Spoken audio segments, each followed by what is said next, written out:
Got the double layer of plastic down.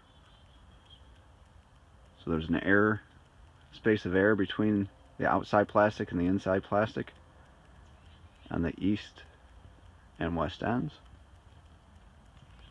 So that air that's trapped in there helps warm up the inside of the greenhouse. Cuts down on the draft a little. Old plastic is removed. New plastic's put down on both sides, so the benches are ready to go. Quite a bit of room to start our seeds, which we will do tomorrow. So pretty productive day.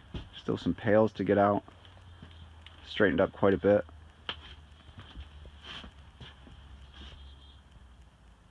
You never can have enough storage, no matter what you're doing.